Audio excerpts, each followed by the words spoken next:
আমি নির্বাচন কমিশনার নিযুক্ত হইয়া সশ্রদ্ধ চিত্তে শপথ করিতেছি যে আমি আইন অনুযায়ী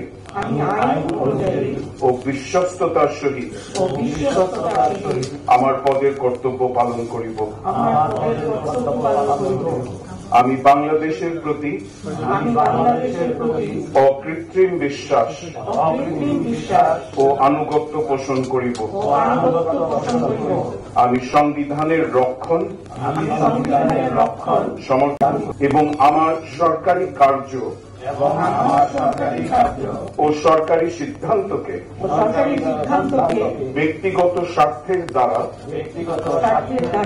প্রভাবিত হইতে দিব না।